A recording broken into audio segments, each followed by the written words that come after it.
આપ સર્વોને હેતપૂર્વક જય શ્રી સ્વામિનારાયણ। આજની સત્સંગ કથા વાર્તા નિજ મંદિર સાવરકુંડલા। સ્વામી શ્રી રૂગનાથ ચરણ દાસજી કૃત શ્રી હરિ ચરિત્ર ચિંતામણી ભાગ 1 ચરિત્ર કથા ભાગ 4। ચાંદગઢના પટેલને પુત્ર થયો। અમરેલી પાસે ચાંદગઢ ગામ છે, ત્યાં પ્રથમથી જ બ્રાહ્મણોનો સત્સંગ છે। તેમાં લવજી મહારાજ સારા વિદ્વાન હતા। એ પ્રદેશમાં ભાગવતના કથાકારમાં એમનું પ્રથમ સ્થાન હતું। તેઓ દરબારો, પટેલો અને ચુસ્ત વૈષ્ણવ શેઠિયાઓથી પણ દબાયા સિવાય ને એ લોકોનો વિરોધ હોવા છતાં પણ પોતાના બાલમાં મોટો તિલક ચાંદલો કરીને જ ભાગવતની કથા કરવા જતા। તેઓ ભારે શૂરવીર સત્સંગી હતા અને સત્સંગીઓનો પક્ષ પણ દ્રઢપણે રાખતા। એમના પુત્ર વીરજી મહારાજ પણ મહિમાવાળા સત્સંગી હતા। તેઓ વ્યવહારે પણ ઘણા સુખી હતા અને જૂનાગઢના સમર્થ સંત એવા સદ્ગુરુ સ્વામી શ્રી નારાયણ દાસજીની આજ્ઞા પ્રમાણે વીરજી મહારાજે એકલા પોતાના પૈસા ખર્ચીને ચાંદગઢમાં 2 માળનું મોટું મંદિર કર્યું। પરંતુ મંદિરના ફળિયામાં બજારનો થોડો ખાંચો પડતો હતો અને તે જમીન મેળવવા ઘણા ઉપાયો કરવા છતાં પણ મળે નહીં।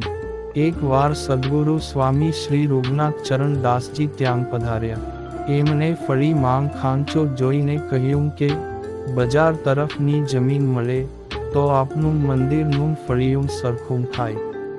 ત્યારે સહુએ કહ્યું કે સ્વામી, અમે ઘણી કોશિશ કરી પણ એ કામ ન થયું।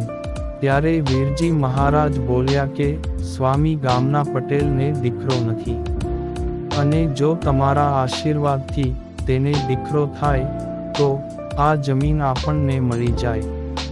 ત્યારે સ્વામીએ કહ્યું કે પટેલને અહીંયા બોલાવો, ભગવાન દીકરો આપશે।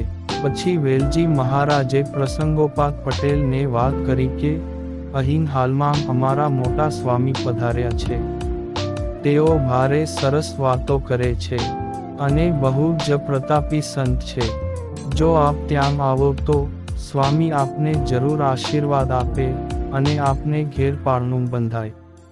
પટેલને સાધુ સંતોમાં ખાસ પ્રેમ ભાવ ન હતો, વળી મંદિર તરફનું વલણ પણ ન હતું, તેથી તે મંદિરમાં આવે એવા નહોતા।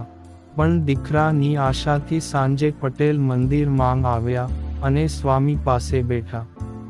ત્યારે સ્વામીએ પણ પટેલને ગમે તેવી શ્રીહરિ તેમજ સત્સંગ અને ઐશ્વર્ય પ્રતાપોની ખૂબ વાતો કરી ને બીજે દિવસ પણ પટેલ આવ્યા અને ઘણી વાર સુધી બેઠા અને સ્વામીએ સત્સંગના મહિમાની ઘણી વાતો કરી અને પછી સ્વામીએ કહ્યું કે પટેલ, તમને પ્રભુએ ગામના મોટેરા કર્યા છે અને ઘણા સુખી પણ રાખ્યા છે, તેમજ તમારી મીઠી જીભથી કેટલાકના કામ પણ વગર પૈસે થાય છે। અમારા મંદિરમાં આ થોડો ખાંચો પડે છે, એટલી જમીન અપાવી દો અને જો તમે આ મંદિરનું કામ કરશો તો ભગવાનની કૃપાથી આપને ત્યાં જરૂર પુત્ર જન્મ થશે। સ્વામીના વચનમાં વિશ્વાસ રાખી પટેલે અમલદાર અધિકારીને મળી ગામ લોકોને પણ સમજાવી બજાર તરફની ન મળી શકે તેવી જમીન મંદિરને અપાવી દીધી। પછી ફરીથી વંડી ચણીને એ જમીન મંદિરના ફળિયા સાથે ભેળવી લીધી। ત્યારબાદ સ્વામીના આશીર્વાદથી પટેલને ઘેર 1.25 વર્ષ પછી પુત્રનો જન્મ થયો। એટલે પટેલને સ્વામીનો બહુ જ ગુણ આવ્યો અને સાધુ તેમજ સત્સંગીઓને મંદિર પ્રત્યેનો અણગમો જે હતો તે પણ છોડી દીધો અને પોતે સારા સત્સંગી થયા। શેઠના વડાળામાં મંદિર અને સુતારનો પ્રસંગ। જામનગર તરફ શેઠના વડાળામાં પ્રથમથી જ રાજગર બ્રાહ્મણોનો ઘણો સારો સત્સંગ છે।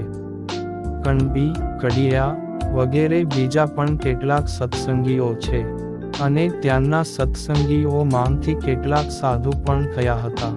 સ્વામી શ્રી રૂગનાથ ચરણ દાસજીએ વડાળામાં ઘણો દાખલો કરીને પાકું મંદિર બનાવ્યું હતું. તેમાં એક પ્રસંગ એવો બન્યો કે મંદિર ચણાઈને તૈયાર થઈ ગયું, પણ મંદિરને માળવાનું કામ બાકી હતું અને ગામમાં સુથાર એક જ હતો. એટલે આજ આવીશ, કાલે આવીશ એમ કહ્યા કરે પણ આવે નહીં, કારણ તે ચુસ્ત મરજાદી વૈષ્ણવ હતો, જેથી મંદિર તરફ જાજો ભાવ પણ ન હતો. ને એમ કરતા તો જેઠ માસ નજીક આવી ગયો, એટલે જો વરસાદ થાય તો મંદિરને નુકસાન થાય અને સ્વામીને પણ ભીમ એકાદશીના સમયમાં જૂનાગઢ જવું હતું, એટલે ઉતાવળ પણ ખૂબ હતી. એક દિવસ બન્યું એવું કે સુથારની કોળના બારણા પાસે જ એક કૂતરું બીજેથી આવીને ત્યાં પડી ગયું અને થોડી વારમાં તે મરી જાય તેવા ચિહ્નો જણાતા હતા. સુથાર બહુ જ દયાળુ સ્વભાવનો હતો. તે કૂતરાનું દુઃખ જોઈ શકતો ન હતો અને અફસોસ કરવા લાગ્યો કે અરર, મારા આંગણામાં આ કૂતરું મરી જશે તો મારે અહીંયાથી કેમ ચાલવું અને એને કોણ ઉપાડશે. અને પોતે તો રહ્યો મરજાદી, એટલે શુદ્ધિ પણ ખૂબ રાખતો હતો, તેથી તેને ઘણી સૂગ ચડતી હતી. એટલે તેણે કૂતરાને લાકડીએ ટપકારીને ખૂબ જ બીવડાવ્યું અને માથે પાણી પણ નાખ્યું, પણ એ તો ત્યાં ને ત્યાં જ પડી રહ્યું ને થોડો શ્વાસ લઈ રહ્યું હતું. બરાબર એ જ વખતે બપોરના 3 વાગે સ્વામીશ્રીએ એક સત્સંગીને સુથારને ઘેર જવા મોકલ્યા ને કહેવડાવ્યું કે તમે કાલે જરૂરથી આવો અને મંદિરનું છાપરું માળવાનું કામ કરી આપો. એટલે પેલો સુથાર તેમની વાત સાંભળીને બોલ્યો કે જો આ કૂતરો મારા ઘર આંગણે ન મરે અને બીજે ચાલ્યું જાય તો હું આખું મંદિર મફત માળી આપું. અને તમે સત્સંગી લોકો બડાઈની વાતો બહુ જ કરો છો કે અમારા સ્વામી ઘણા પ્રતાપી છે, એટલે જો આ મારું કામ થાય તો હું માનું કે સ્વામિનારાયણના સાધુ સાચા સાધુ છે. આવું સાંભળી તે સત્સંગી એ સુથારની વાત મંદિરે આવી અને સ્વામીને કરી. ત્યારે સ્વામી શ્રી બોલ્યા કે ભગવાન સૌનું સારું કરશે. પછી નાહવા જવાનો સમય થઈ ગયો હતો, એટલે સૌ સંતો અને 4-5 સભ્યો સાથે સ્વામી શ્રી મંદિરની બહાર નીકળ્યા અને સુથારના ઘર આગળ ઊભા રહ્યા ને પ્રસાદીનું પાણી સાથે લાવ્યા હતા. તે 2-3 વાર કૂતરાના ઉપર છાંટી ને બોલ્યા કે તું અહીંથી ચાલ્યું જા, આ અમારા મિસ્ત્રીને મંદિરની સેવાનો લાભ લેવા દે. કૂતરું તો સાવ મરણની છેલ્લી અણીએ હતું, છતાં તેનામાં કોઈ અદ્ભુત તાકાત આવી ગઈ હોય તેમ તુરંત ત્યાંથી ઉઠીને ગામને પછવાડે ચાલ્યું ગયું અને ત્યાં જઈ થોડીવાર માંગ મરી ગયું. આ રીતે મરણ પથારી એ પડેલું કૂતરું પોતાની નજરે ચાલ્યું જતું જોઈ ને સુથાર મિસ્ત્રી તથા ગામ લોકો આભાજ બની ગયા. પછી સુથાર મિસ્ત્રી તત્કાળ પોતાના હથિયારો લઈને મંદિરે આવ્યો. અમે આખું મંદિર થોડા જ દિવસમાં મફતમાં માળી આપ્યું અને સ્વામીને રસોઈ પણ આપી ને ભાવથી જમાડ્યા અને પ્રેમથી ધોતિયા પણ ઓઢાડ્યા. તોરી ગામના દેવજી બાપાનો પ્રસંગ. સૌરાષ્ટ્ર પ્રદેશના સત્સંગમાં મુખ્ય ગણાતા ગામોમાં કુંકાવા પાસે તોરી ગામનો સત્સંગ ઘણો જ સુપ્રસિદ્ધ છે. ત્યાં સદ્ગુરુ ગુણાતીતાનંદ સ્વામીના આશીર્વાદ અને સદ્ગુરુ બાલ મુકુંદ દાસજી સ્વામીના કૃપાપાત્ર શિષ્ય પટેલ દેવજી બાપા પરમ એકાંતિક અને સારા શૂરવીર સત્સંગી હતા. એ ગામમાં શ્રીજી મહારાજના સમયમાં સત્સંગ ન હતો, પરંતુ ગુણાતીતાનંદ સ્વામીના સમાગમથી રાજગર બ્રાહ્મણ, ઘેલા મહારાજ તથા પટેલ દેવજી બાપા વોરા અને પાનસુરિયા કુટુંબમાં સત્સંગ થયેલો. એ વખતે ગામમાં કોટડિયા પટેલોનું ભારે જોર હતું, એટલે સત્સંગીઓને અનેક રીતની કનડગત હતી ને છેવટ સત્સંગીઓને નાથ બહાર પણ મૂક્યા હતા. તેથી ગામ લોકોએ સત્સંગીઓ સાથેનો બધો જ વ્યવહાર બંધ કર્યો હતો.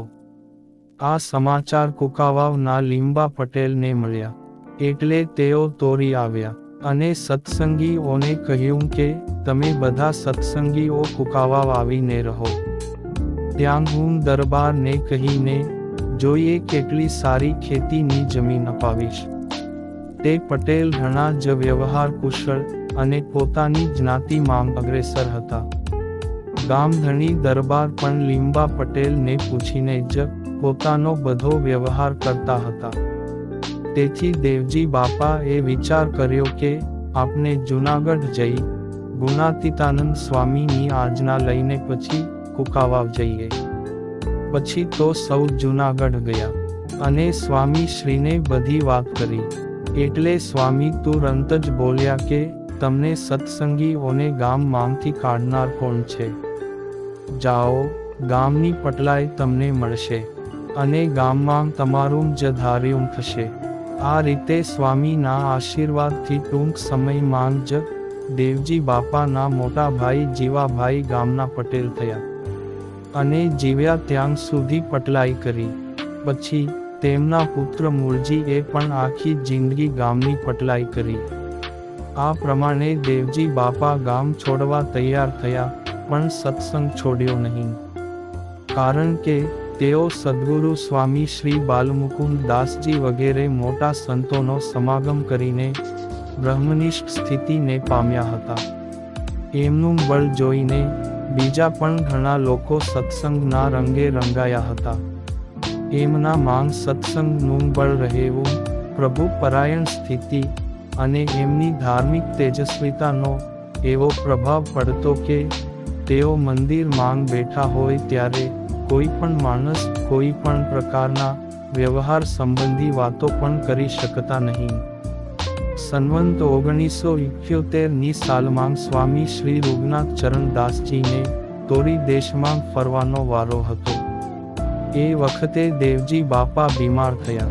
આ સમાચાર જાણી આંકડિયાના પ્રસિદ્ધ સત્સંગી પરમ ભગવદીય શ્રી પિતાંબરભાઈ ત્રિવેદી તેમને મળવા માટે તોરી પધાર્યા. ત્યારે દેવજી બાપાએ પિતાંબરભાઈને કહ્યું કે મારે ધામમાં જવું છે, પણ સાધુના દર્શન કરવાનો સંકલ્પ છે, તો તમે જૂનાગઢથી કોઈ મોટા સંતને તેડી આવો. એટલે પિતાંબરભાઈ જૂનાગઢ જઈને સ્વામી શ્રી નારાયણ દાસજીને બધી વાત કરી. એટલે સ્વામી શ્રીએ કહ્યું કે તમે તમારા વારાવાળા સંતને તેડી જાઓ. પછી સ્વામી શ્રી રૂગનાથ ચરણ દાસજી સંતોએ સહિત દેવજી બાપાને દર્શન દેવા તોરી ગામે પધાર્યા. એટલે સ્વામીના દર્શન કરીને દેવજી બાપા ખૂબ રાજી થયા અને સ્વામીને ઠાકોરજીનો થાળ તથા સંતોને ધોતિયા ઓઢાડ્યા. પછી દેવજી બાપાએ કહ્યું કે સ્વામી મારે હવે ધામમાં જવું છે. ત્યારે સ્વામી શ્રીએ કહ્યું કે તમારા ગામમાં અમે આવ્યા અને તમે ધામમાં જાઓ તો ઠીક નહીં. માટે તમે બેઠા હો તો કથા વાર્તાનું ખૂબ સુખ આવે. માટે 2-4 વર્ષ પછી ધામમાં જાજો. સ્વામી શ્રીનો આવો આગ્રહ જોઈ દેવજી બાપા બોલ્યા કે તમે કહો છો તેથી 2-4 વર્ષ તમારે કથા વાર્તા સાંભળીએ. પછી તેઓ સાજા થયા અને 2-3 મહિના સુધી આખો દિવસ સ્વામીનો સમાગમ કર્યો. આ રીતે સ્વામીના 2 વર્ષના વારામાં શિયાળો, ઉનાળો અને ચોમાસું એ ત્રણેય ઋતુઓમાં સ્વામી શ્રી રૂગનાથ ચરણ દાસજી દેવજી બાપાના આગ્રહથી તોરીમાં રોકાવા માટે અને સૌને કથા વાર્તાનું સુખ આપવા માટે નિરંતર જતા હતા. સ્વામીના 2 વર્ષ પૂરા થયા ત્યારે દેવજી બાપા ફરીથી બીમાર થયા. તે વખતે પણ પિતાંબરભાઈ આવેલા અને સ્વામીએ શ્રી હરિના લીલા ચરિત્રોની ખૂબ વાતો સંભળાવી ને તેથી તેમને વિશે ખૂબ જ ભાવ થયેલો. તેથી સ્વામીને યાદ કર્યા અને બીજી વાર પણ પિતાંબરભાઈ સ્વામી શ્રીને જૂનાગઢથી તેડી લાવ્યા.